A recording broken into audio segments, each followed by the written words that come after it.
Green. Okay. The robot's on board? Somebody's on board. It's hard to say, yeah. Well, welcome. Welcome to the end of a long couple days. I'm glad you guys made it. What's your name? Kelly. Kelly. It's nice to meet you, Kelly. Thanks for being here. Yeah. You know how you'll be telling someone about your morning, your day, your month, your year. You're sort of giving them the high level, and they're starting to look at you with this expression on their face. And the expression means the magic words are coming. Can you take some time for yourself? As if you hadn't been trying to figure out how to do that for, I don't know, the last decade. Or maybe they're gonna say the other set of magic words, the other magic phrase. Can you make some time for yourself? As if that's how it works. You need some time, and so, I don't know, you get out a bowl and a spoon and you just make some time. That's how that goes? Not for the professionals I know. Not for most professionals. The professionals I know, the professionals I've encountered, and in my own life, it's really tricky to get in exercise or lunch with a friend or a round of golf or a fishing trip or a bubble bath, time with your family, whatever it is that brings your blood pressure down when the stakes are high, when you are relentlessly deluged with all of the obligations that come along with being a professional, not to mention the demands of your personal life. The people who are calling you about round the clock to put out a fire one way or the other. Most of us are just not making or taking time. That's not on the table. In the next 60 minutes, we're gonna cover a ton of material that will be realistically useful to you if you choose to use it in having a higher quality of life through a lower level of stress without having to take time or make time or find time that you don't have. My goal for you is that you will leave here today with one skill, just one tool, that you will start using today, tomorrow, the next day, and every day thereafter for a higher quality of life through a lower level of stress in 60 to 90 seconds at a time. These are the so-called practical, tactical stress management tools, and I believe in them deeply, and I have seen them work magic in people's lives. Before we get to that, I want to take you back about 15 years to a really good chapter in my life. Things were going really, really well. I was working 2 jobs that I loved. By day, I was the on-site mental health provider for a very busy primary care family medical clinic. And at night, I was doing emergency psychiatric evaluations in a regional hospital system. And I loved all of it. I was busy, I was working a ton, but I had great friends, and I loved my colleagues and my patients, and everything about it was really, really great. And one afternoon, on a random Tuesday, I'm sitting in an exam room at my day job, talking to a patient, having this lovely, unremarkable conversation with this woman. And I'm sitting on a stool, and she's sitting on a stool, and we're talking, and something really remarkable happens. My face freezes. From here to here. Just froze. And if you have never had this happen to you, and I hope you have not and do not, it's disconcerting. And as I sat there trying to understand what was happening, a second unusual thing happened. I lost my words. Couldn't find them up here, couldn't produce them down here. And this woman and I are sitting there staring at each other, and it's getting awkward. When a third unusual thing happens, and that's that I melted off the stool I was sitting on into a puddle on the floor. And apparently, I managed to use my arms to pull myself up some equipment in this exam room. And then, and this is the really remarkable part, I managed to convince this lady everything was fine. That she should just sit tight and I'd be back or something. All good. And then I did the only thing that a seasoned, reasonable healthcare professional would do. I staggered out of the room, used the wall to stagger down the hall to my office, where I barricaded myself inside, where no one with any actual medical training could get to me. And then, apparently, I typed out an email to the office manager. It said, very ill, must go, please rescue patient, exam room 7. Ding. And then, having sent that, I did the next reasonable thing that any seasoned healthcare professional would do. I staggered out of the building, into my car, poured myself in, and drove 35 minutes to the nearest ER. Not my best judgment moment. Yes, sir. Nearest ER. Did you have a stroke? And in the ER, they did all the things that they do to you in the ER, and that's a lot of things, right? That's 6 or 7 hours worth of things. They do tests, and they do imaging, and they do all the things you know if you've been. And at the end of 6 or 7 hours, I'm sitting in this room, and this doc comes in, and this is still in the days of flippy boards, right? This is before iPads, what have you. And he sits down, and he says to me, well, I'm pretty sure you don't have cancer. I'm pretty sure you haven't had a heart attack. I don't think you have MS. So that leaves silent migraine or stroke. And I said, And he looks at me and he says, how's your stress level? And I said, I kind of said, because the words were still pretty iffy after 7 hours, but better than they had been 7 hours earlier. I said, what? I was having a great day. I don't know. I'm having a good day. I'm having a good week. My gratitude list is a mile long. And he goes, uh-huh. And I said, well, there's stuff. Come on, everybody has stuff, right? The dog was in the dog ER and is probably going to need some kind of surgery. My favorite relative is about to make a terrible life decision that we're all going to rue until the end of days. The roof repair is still not being covered by insurance because the hail thing was an act of God. The Hawaii tickets are not being covered by the airline because apparently the typhoon is an act of God. 2 acts of God in 1 week. Who would have thought, right?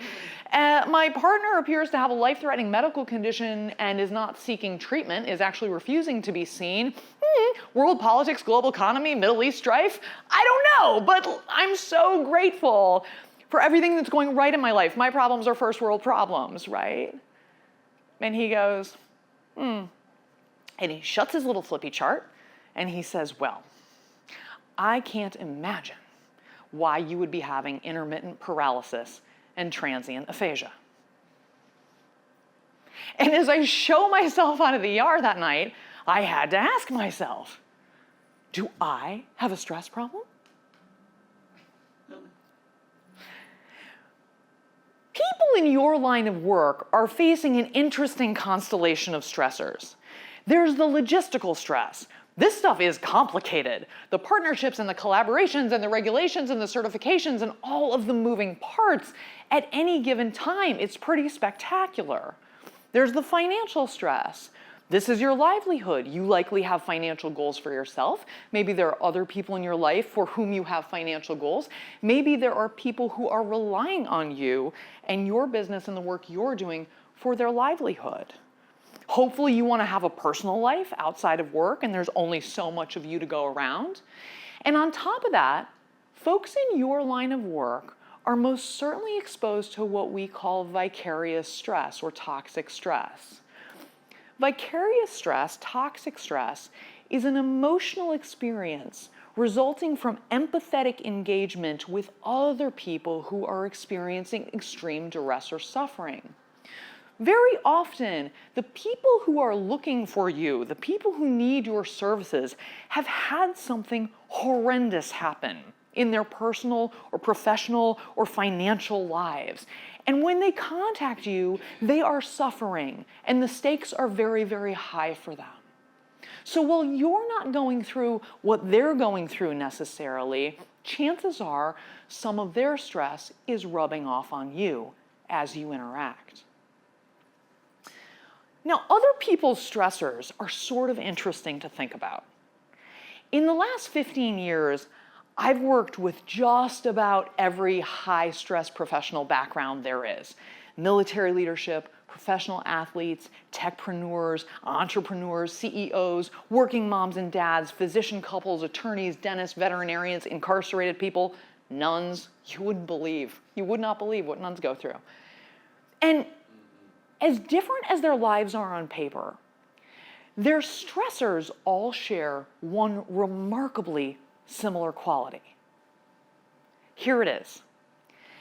at the time the person is experiencing the most stress, the stressor isn't happening. Think about this for a second. At the time the person is experiencing most of the stressor isn't happening. Case in point, here's you, and you guys look good. That's neat.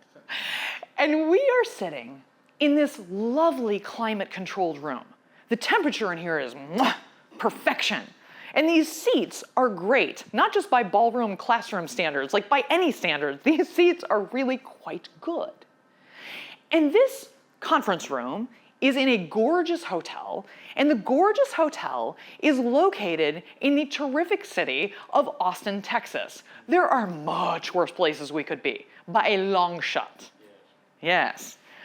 And this morning, or maybe it was 20 minutes ago, before you came in, you woke up and you picked out something nice and comfy that makes you happy. And you're wearing it now. And some, if not all of you, are on your 2nd, 5th, or 10th delightful treat of the day. What I'm saying here, friends, is conditions in this room are perfection. Yeah. On paper, by the stats, every single one of us should be absolutely on cloud 9 right now, bar none.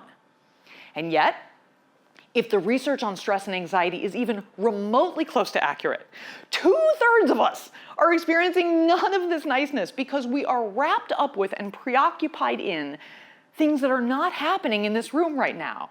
Things that occurred yesterday, that might occur tomorrow, that happened 2 weeks ago, that might happen 2 months from now, but not things that are in this room now. You know how this works. What about those times when you have managed to claw your way out of whatever little room you've been stuck in for some fresh air? And whether your version of fresh air is walking around the block, bagging a 14er, running a marathon, or sitting on your front porch, it doesn't matter. You've done it. It is literally unicorns and rainbows, yay you.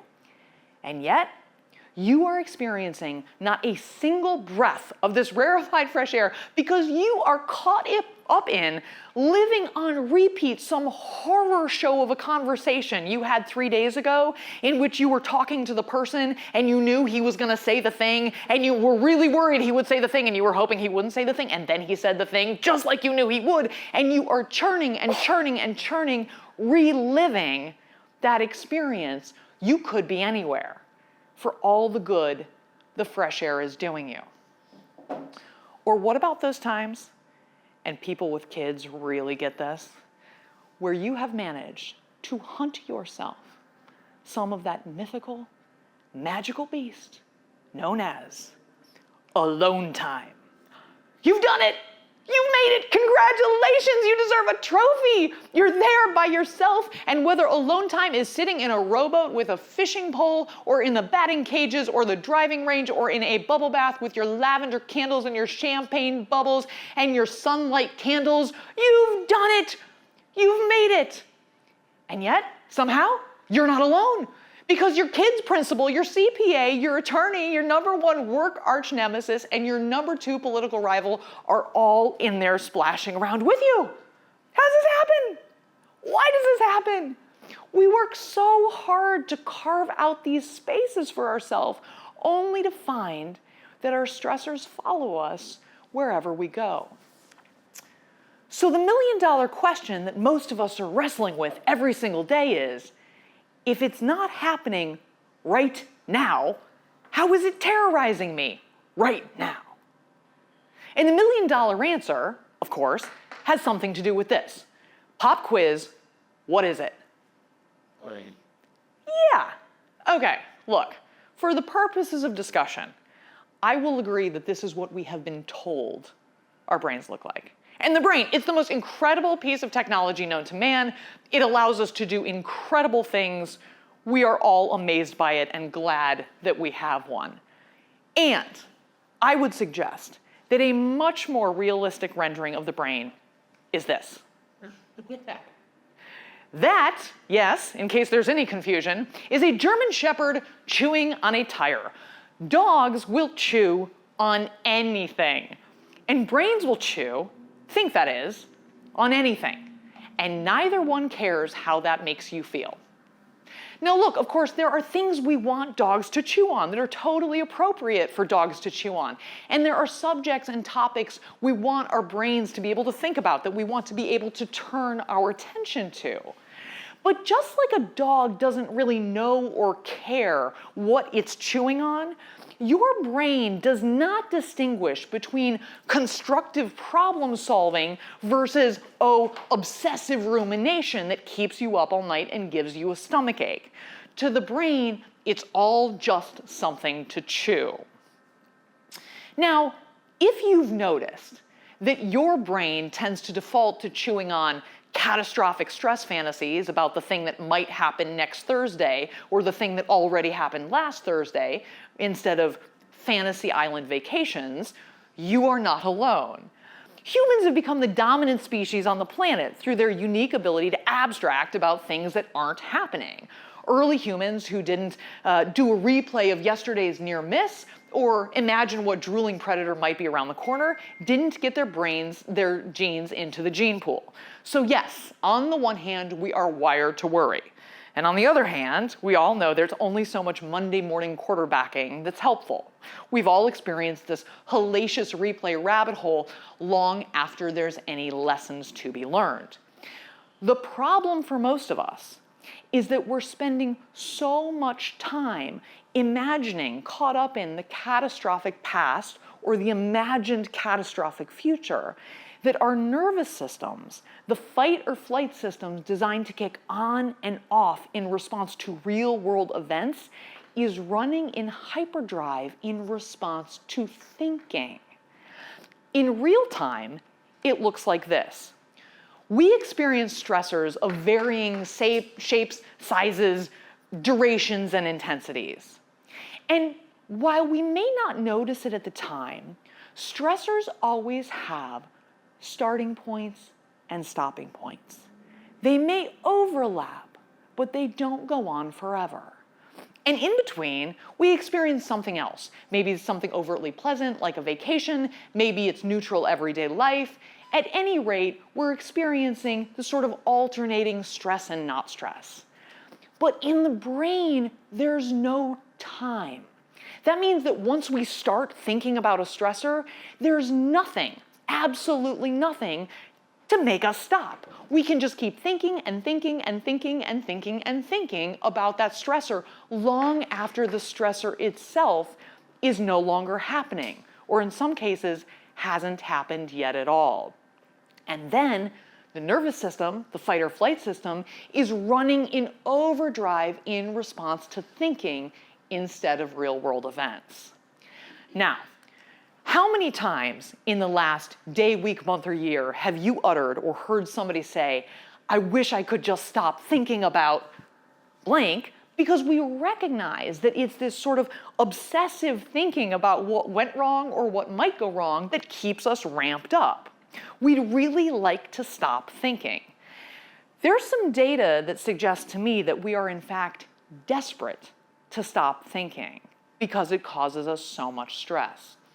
Every couple of years, the CDC puts out some information about what Americans are doing. And the last time they surveyed all of us, here's what they found. 20% of Americans over the age of 12 report binge drinking monthly, and 25% of Americans over the age of 12 binge drink weekly. 15% of American adults have used an illicit substance in the last 30 days, and 30% of cannabis users in the US meet criteria for substance use disorder. The average streaming media use for an American adult is 2.5 hours per day, and that's in addition to 2.5 hours of social media. To round it out, the average occurrence estimated for American adults is around 30%. Essentially, we are guzzling input in an attempt to get away from thinking. Of course, these mechanisms are super short-acting, and when we can't download the next season of Succession, order another round, or click buy on our shopping cart, we're sort of back at square one, and possibly with some undesirable consequences. So not thinking, as charming as that may sound on sleepless, stomach-aching nights, isn't really the answer we're looking for. Besides, thinking is a superpower. It enables us to be incredibly successful and creative and productive and strategic. We don't really want to stop thinking. What most of us are looking for is a way to recognize and interrupt the spin cycle. When we've become caught up in the catastrophic obsessive focus on something that already went wrong or might go wrong.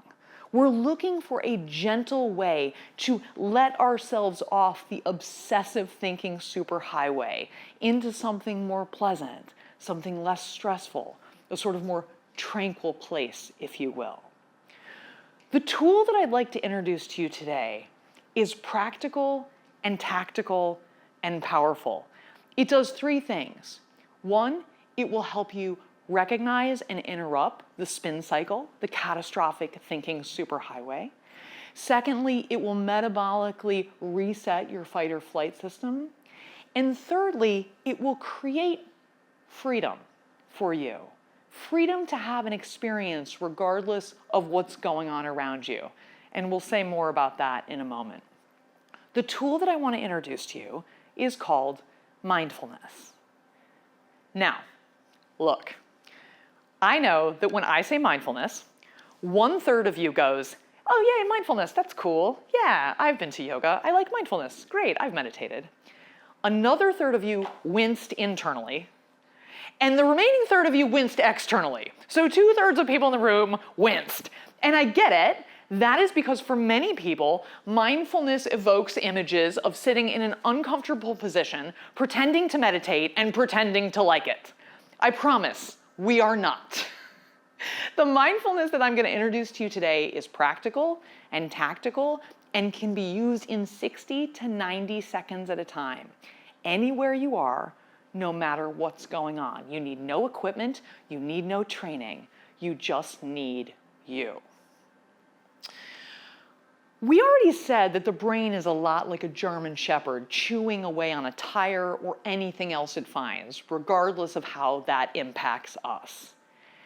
I want to introduce you to another character that we are dealing with when it comes to mindfulness, and that is your mind. Show of hands, how many people have ever thought about the difference between your brain and your mind? Huh? Yeah, not a lot. Your brain and your mind, two very different entities. And if your brain is like the German shepherd that will chew on almost anything, your mind, you can think of, is like a bucket. A bucket is a container that can be filled with whatever you choose to fill it with at any given time. In fact, if you look at the word mindfulness and you break it down into its component parts, you'll see that it is mind and full. The word itself begs the question, what is your mind full of at any given time?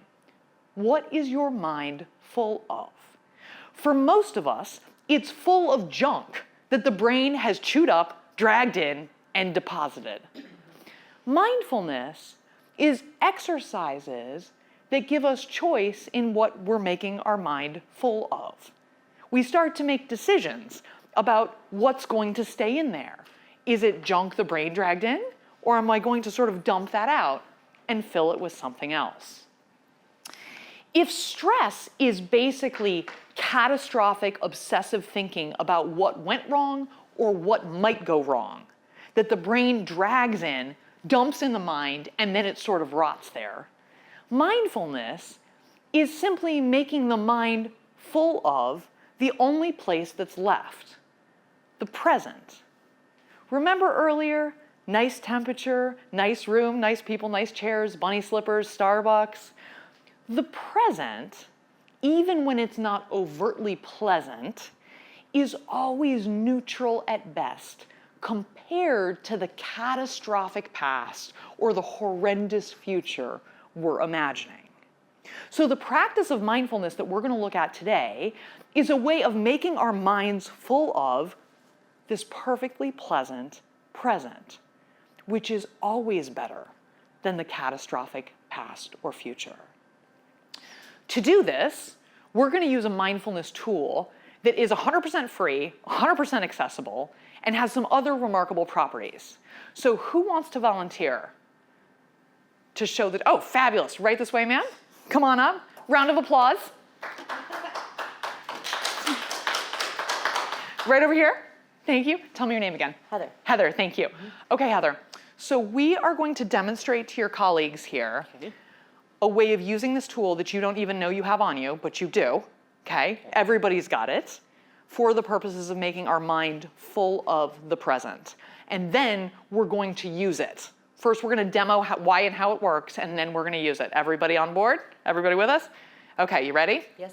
Okay. So the tool is you. The great thing about you is you never leave you at home or in the car. I try not to.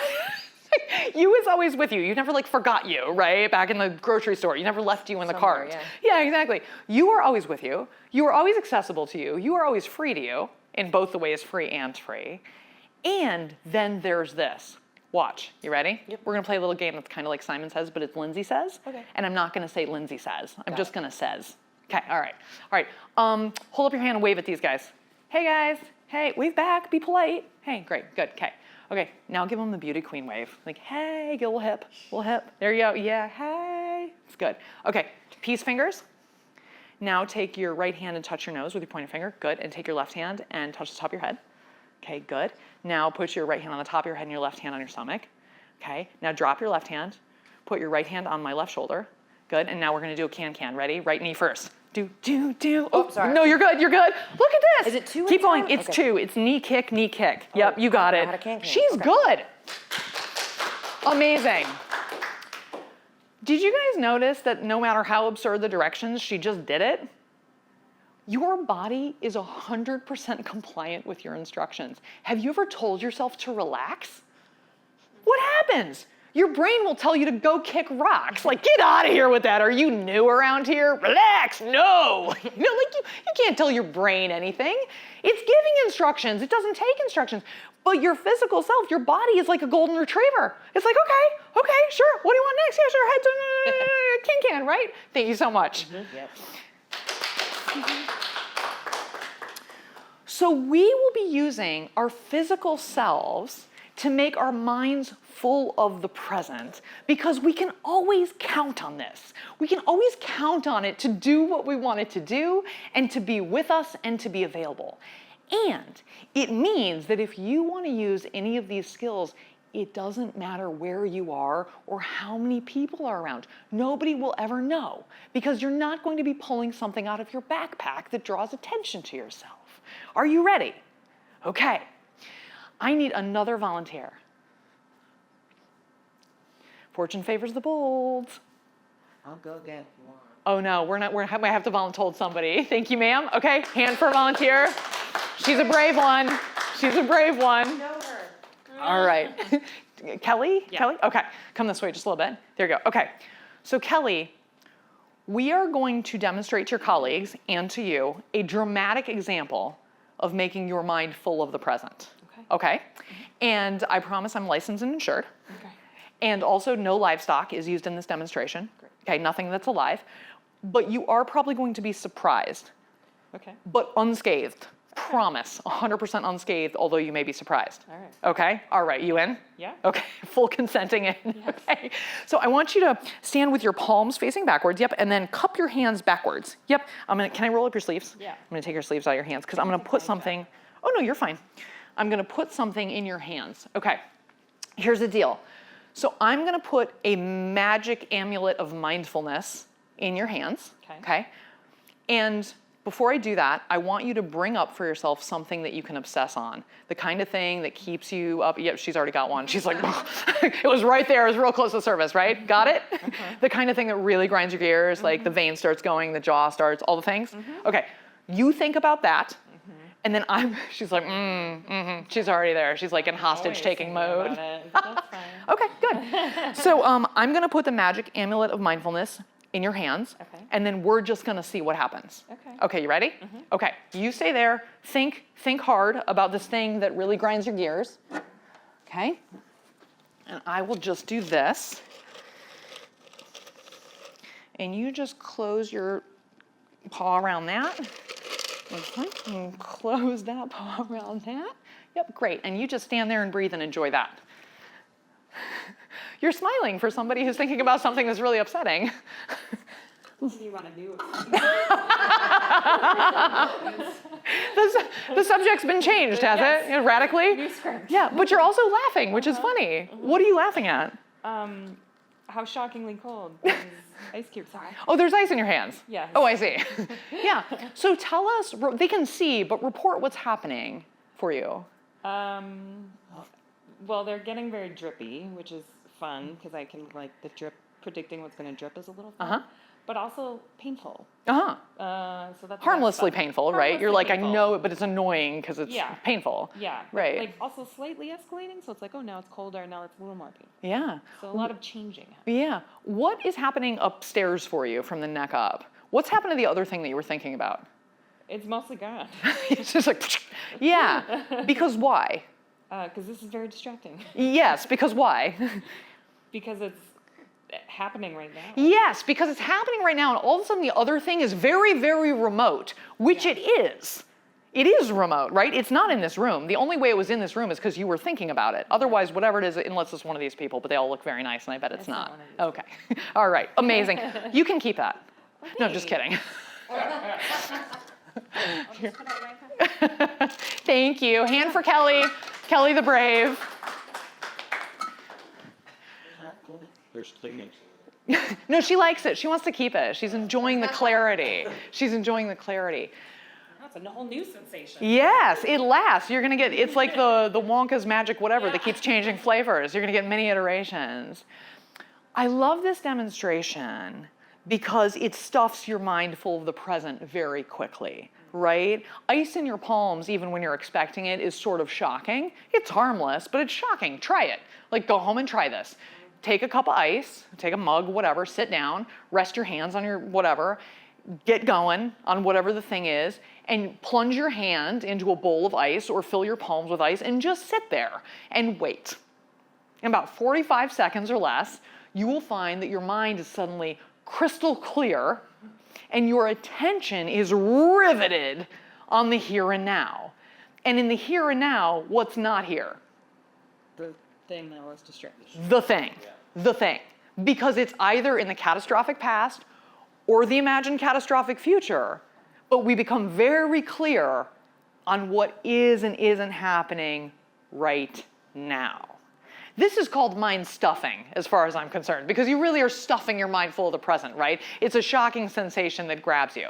Now, most of us, not all of us, but most of us are not going to walk around with like a mini igloo cooler full of ice. Although if you want to do that, I support you, right? Now they make those little purses that look like Chinese takeout containers. You can probably get one that looks like an igloo cooler and completely pull it off. I think it'd be magical. Most of us will not do that, but I want you to see what we're talking about here in terms of making our minds full of what's going on right now to the exclusion of that place out there and that place back there, okay?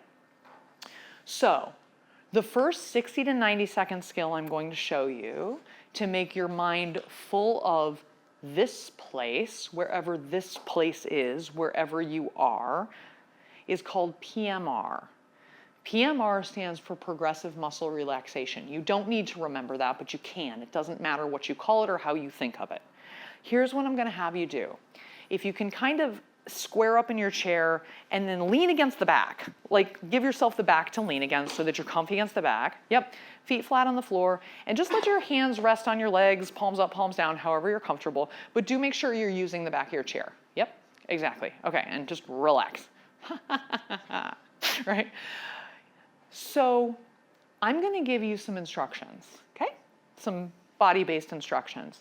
And let me go ahead and tell you what's gonna happen first for 900% of you.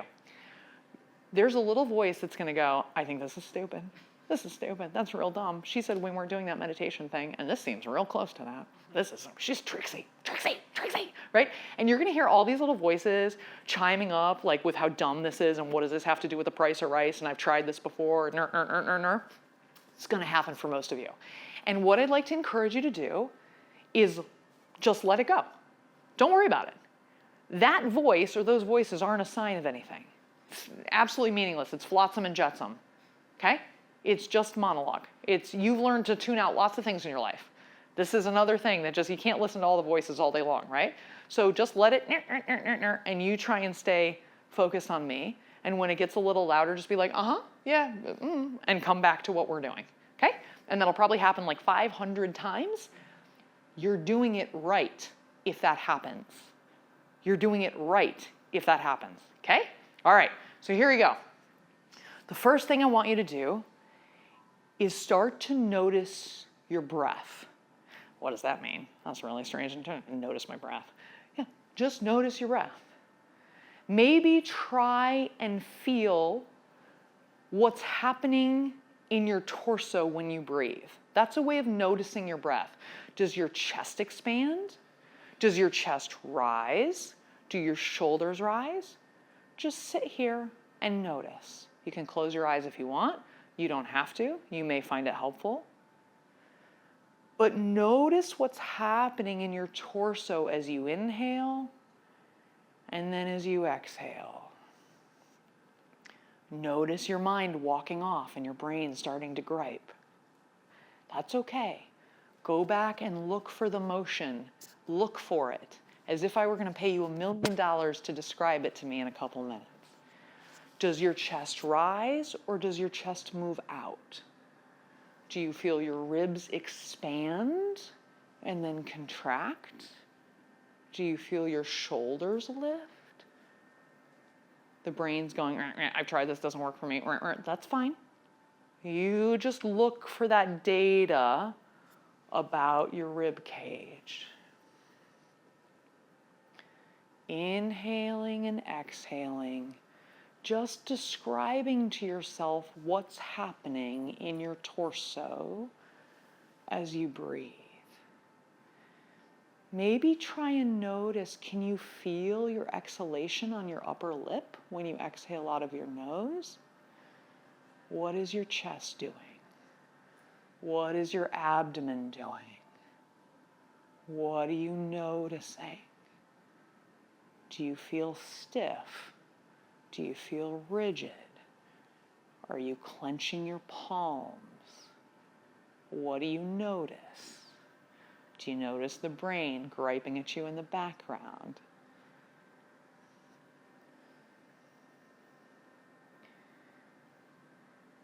Now send your attention to your feet.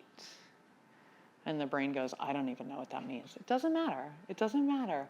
Mentally look for your feet. Try and feel your feet.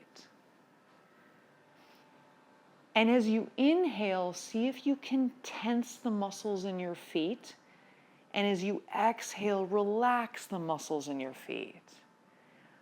Inhaling, tense the muscles in your feet. Exhaling, relaxing the muscles in your feet. And if the brain goes, I can't do that, that's fine.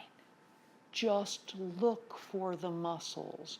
Don't worry about whether you can or can't do it. Just send your attention to your feet. And on your next inhale, see if you can squeeze your calves. And on the exhale, release. So you moved up to your calves, inhaling, squeeze the calves. Exhaling, releasing the calves. And the brain's talking in the background. You just send your attention back to your calves. Inhaling, squeeze the calves. Exhale, release.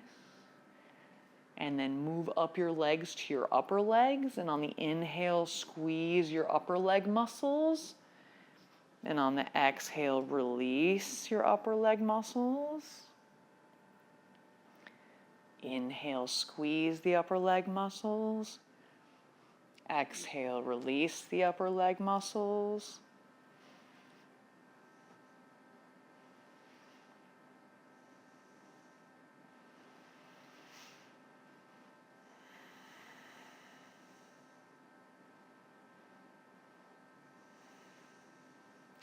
Now send your attention to your face.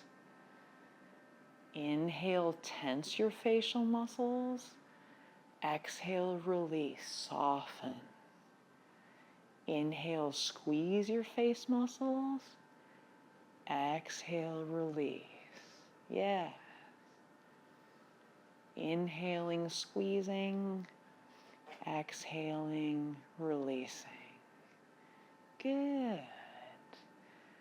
Now come back here, open your eyes.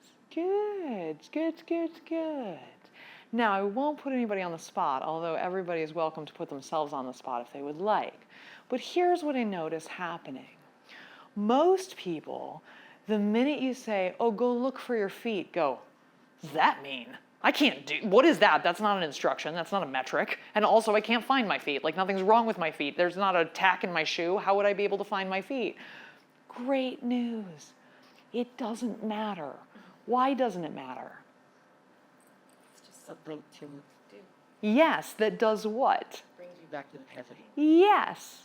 Your feet, the sensation in your feet, whatever that is, even if it's non-existent, is only here in the present. It's the exercise of sending your attention to something that only exists in the present that's so relaxing. Sometimes when we do PMR, we'll give people really specific instructions like this. Tense the arches of your feet. Try that. It's not like, you're like, what? Like I can curl my toes, I guess. Like I squeeze my arches, is that a thing? I don't know. I don't know. I've tried, I've spent a lot of time trying it. But I do know that when my attention is on trying to isolate the arches of my feet and sort of squeeze the arches of my feet and then relax in time with my breathing, guess what my attention's not on? The stress. Anything else. That's right. It takes all of my powers of concentration to be like, how do I tense my arches? I don't even know that I can find my arches. How can I tense my face? Is that just me squishing my face up? I have no idea. And it doesn't matter. If you spend 20 seconds, 60 seconds, 90 seconds deliberately trying to tense and release a part of your body, you will anchor your attention in the present. Whether you actually get that part of your body or not is completely irrelevant.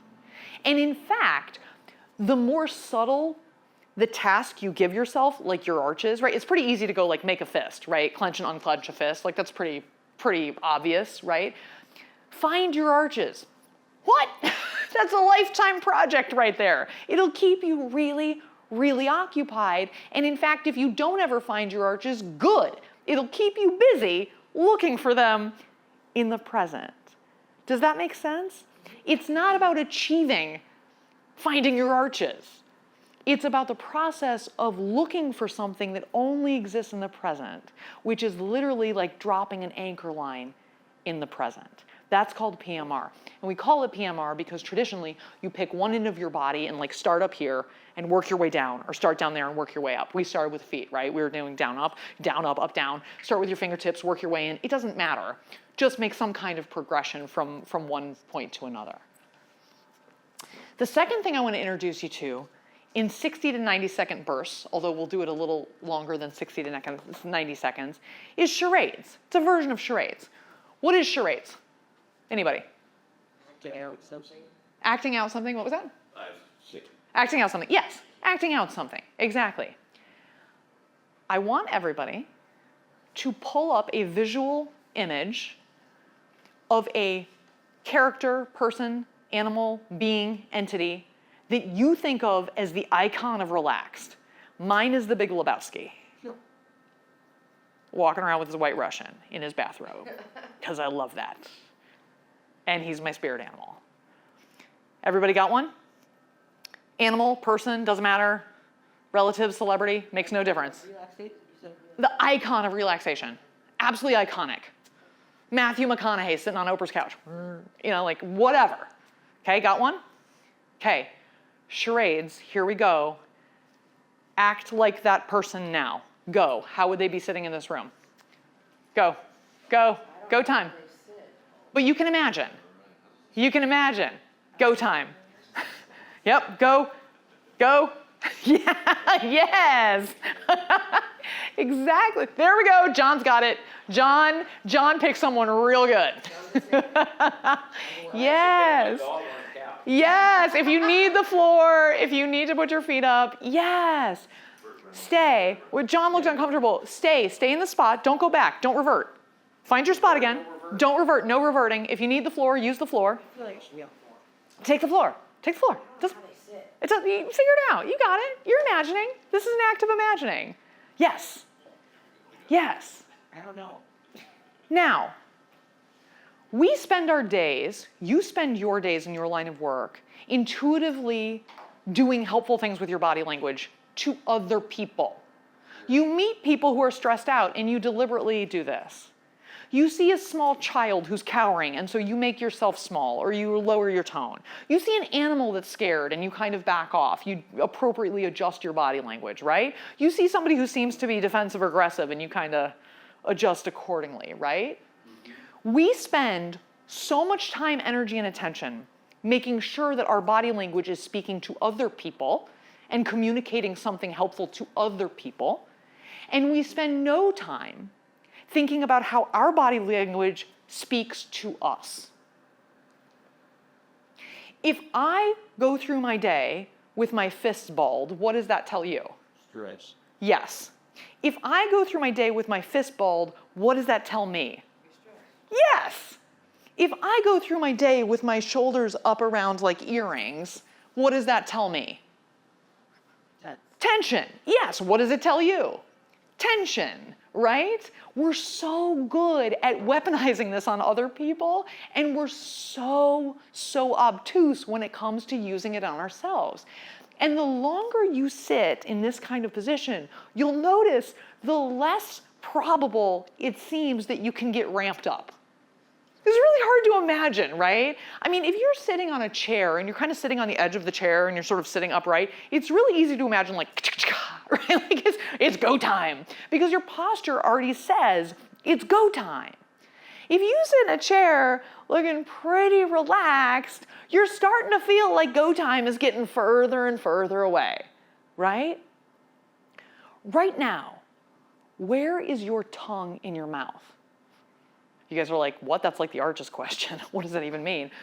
Most of us walk around with our tongues jammed up against the roof of our mouth 24/7. And you're like, wait, is there another place it would go? Where else would I put it, right? Pro tip, if you take the tip of your tongue and try and touch the back of your bottom teeth. Oh, snap, that's the bottom of your mouth. Whoa. Whoa. Yeah. Notice how much softer your jaw gets? Whoa. We walk around with our tongues jammed up against the roof of our mouth, which tightens all of this, which suggests to everybody else and ourselves, Let it get out there. charades, you can do this. All you're doing is adjusting your own posture. All you're doing is adjusting your own posture. I dare you, challenge you something, to start noticing what your body language is telling you. Forget everybody else at any given moment, including when you think you are at rest. When you are laying in bed at night, are your shoulders up here? What are your hands doing? What is your face doing? What is any of you doing? When you're driving and it's not particularly bad traffic or particularly stressful, are you still doing this? Are your shoulders up here? Why? Because it's habit, right? Because we are habitually in these stress postures that tell us there's something to be stressed about. Charades, use it on yourself. The third thing I want to introduce to you is called box breathing. Box breathing brings together the power, sort of metabolic power of breathing with a second set of sensory sort of data to anchor ourselves in the present. It looks a little bit like this. If we were to have a visual representation, okay, we're drawing a rectangle with our breath. So it's an inhale for a certain amount of time, a hold for a shorter time, an exhale for a length of time, and then a hold for the same time. And we're gonna add two other elements. Does anyone remember those screensavers from the early 90s that was the constant regenerating pipe? Remember those? They were absolutely hypnotic, right? They were amazing. I would sell my soul to get that back. Absolutely hypnotic. Yes. And they changed colors, right? Like every time it turned a corner, it changed colors. All right, everybody finger up. Here's how it works. You're responsible for drawing and color changing and breathing. I will do the counting. You guys good with that division of labor? Does that work for everybody? Okay, so I'm gonna count, and you guys are gonna inhale and draw up, and then I'm gonna count, and you're gonna hold the breath over, and then exhale down, so on, just like that, with a slightly different count, okay? And as you draw, I want you to visualize colored lines that change color every time you turn a corner. Got it? All right, fingers up, pointer fingers up, drawing fingers up, ready? Okay, take a breath, inhale, exhale, here we go. Inhale, 2, 3, 4, change the color, hold, 2, 3, exhale, 2, 3, 4, 5, change the color, hold, 2, 3, inhale, 2, 3, 4, 5, hold, 2, 3, exhale, 2, 3, 4, 5, hold, 2, 3, inhale, 2, 3, 4, change color, hold, 2, 3, exhale, 2, 3, 4, 5. Good job, bravo, bravo. Did anybody find that like challenging? Yes. It's kind of challenging, right? It's perfect, because it's just hard enough to do what? Bring it back to the present moment. Yes, you can't do that if you're back there or out there, right? Between the breath and the visualization and the finger, you are anchoring yourself in the here and now. That's all you need. We did what, 3, 4 of those, 5 of those? It's very quick. It's very, very quick. And of course, you can tweak this with the inhales and the exhales and the holds and how long to create different effects for yourself, yeah? The fourth thing I want to show you is called 5, 4, 3, 2, 1. And 5, 4, 3, 2, 1 is another way to anchor yourself in the here and now, the present, to make your mind full of what's going on now to the exclusion of what was going on last Thursday or what might happen next Tuesday. 5, 4, 3, 2, 1, those are arbitrary numbers. You can pick any numbers you want, but here's what it refers to. Identifying 5 things you can smell, 4 things you can taste, 3 things you can touch, 2 things you can see, or any combination thereof. You can reverse those. It doesn't matter which one you pair with which, and it doesn't matter if you use 10, 9, 8, 7, 6, 5. In fact, the more that you do, the more it anchors your attention in the here and now. Why? What is the difference between 10 smells and 5 smells? Makes you more aware of the environment. Yes, which exists where? Right now. In the present, absolutely, yes. And much like looking for your arches, doesn't matter if you can find 10 smells, irrelevant. It's the process of looking, yeah? So we want to experiment with just one of these because I find it endlessly interesting. We're gonna think about sound for a second, okay? So what I'm gonna ask us to do is just don't shuffle for a minute or anything like that, and sort of start to listen. And notice that even in a quiet room, there's a ton of sound. It's a long way from quiet in this room. When I stop talking, there's a zillion other sounds in this room. See if you can identify and write down 6. Like I'm gonna pay you $100 for each one.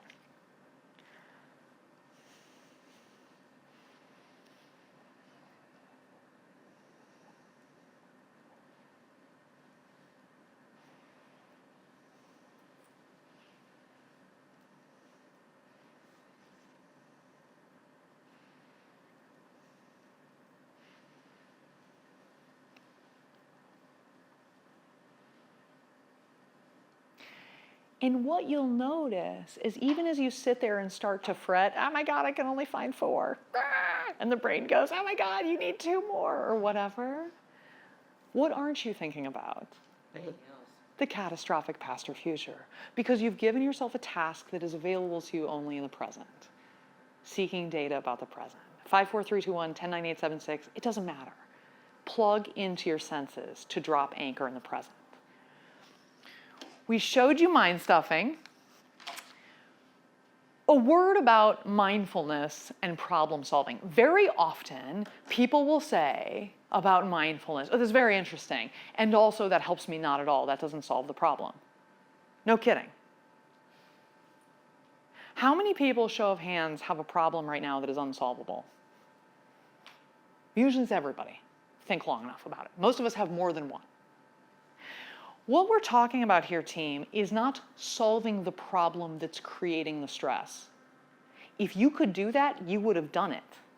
You solve problems as soon as they're solvable, right?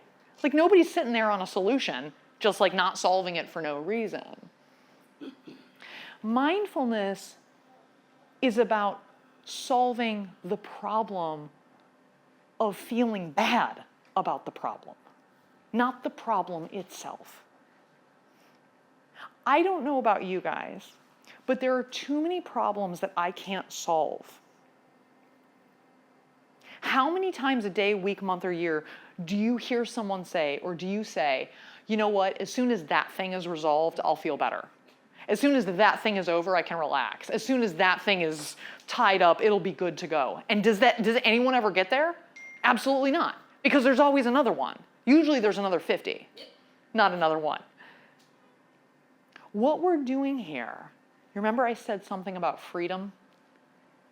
What I love about this is about creating freedom and saying, you know what, that problem exists, but I don't have to be miserable in the interim. That my okayness, my experience, is not dependent on the status of resolution of that problem out there. I can be okay. I can be in this conference room and go, this is pretty good, even when that thing or those things are unresolved. If we have to have all the problems be resolved in order to feel better, we're hostages. And I hate being a hostage. So I want to encourage you to remember that whatever you're doing or whatever's useful or accessible to you about stress management or mindfulness, whether that's small m or capital M mindfulness, it's not about solving the problem. It's about feeling better, having a better experience and some choice in your experience, regardless of the status of the problem, because we don't want to be hostages.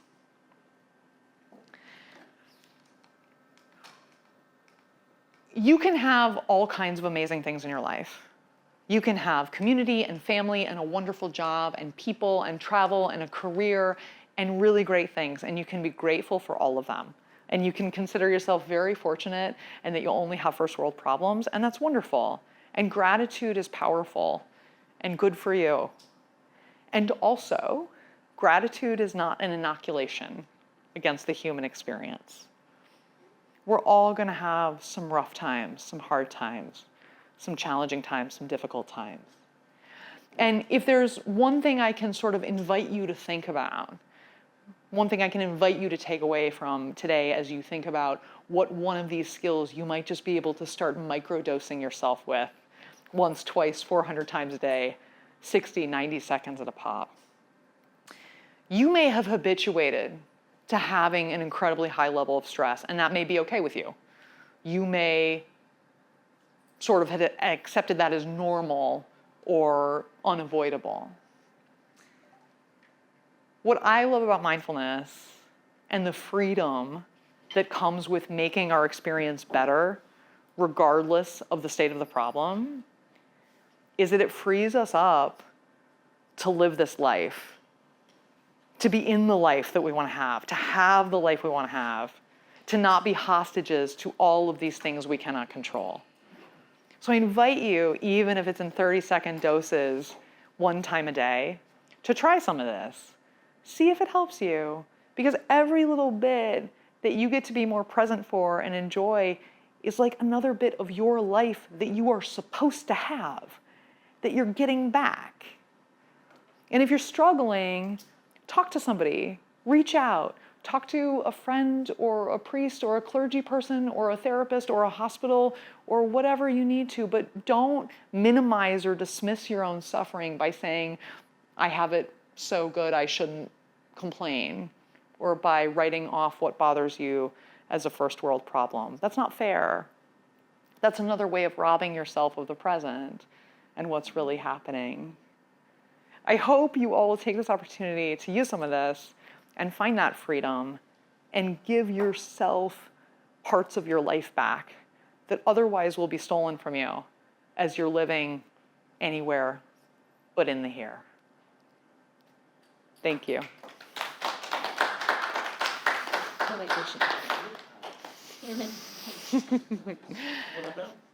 Thank you very much. My pleasure, Why thank only those you. states? No Texas on there? Texas, no. You have to do one at a time individually. It's very onerous. That's mostly why. It's very onerous. Oh, you mean you have to get approved in each? You have to get licensed individually in every state. So Huberman talks about the psychological side. How do you feel about that? Which part? I am not qualified. Huberman is so good. He's so many leagues against. Could you be more specific, by John? Thanks for being here. More specifically? He talks like doing the psychological side in order to reduce stress. Oh, the psychological side. Yes. Oh, I'm sorry. I heard side, and I was like, which side? That sounds like a lot of sides. I don't know. I don't know. I don't have specific opinions on that. Yeah. But what I do think, and Huberman is incredible. I mean, he's a hell of a scientist, right? Really has done the work. What I do think is that we are way past establishing the mind-body connection at this point. Yeah. Like, it's a thing. Yeah. Nobody's, right? And the metabolic benefits that people get from breathing exercises, which I would kind of put sighing in that category, right, are fantastic. They're tremendous. At the end of the day, here's sort of my theory. You know, there's an old joke, this guy goes to the doctor and he says, Doc, I'm gonna start exercising. What's the best kind of exercise? Is it swimming? And the doc says no. And he says, is it running? And the doc says no. And he says, weightlifting? And the doc says no. And he goes, well, and the doc says, the best exercise is the one you'll do. Yeah. So, right? So to me, the thing is the thing that's helpful to you, that has the consequences you want, the payoff that you want, that doesn't cause harm, and that serves you well and serves your goal well. So if, you know, then do it and do lots of it. Yeah. Yes, do the things that work. I use them a lot. Yeah. You're so welcome. Thanks for being here. It's a pleasure. So like Yeah. it makes me my heart. Well, it's easy to do them. Too many hills them. Yeah, it's quick and it happens like that. Yeah. Yeah. Great question. We gotta get this into the. Oh, awesome. Thanks for being here. My pleasure. Thank you.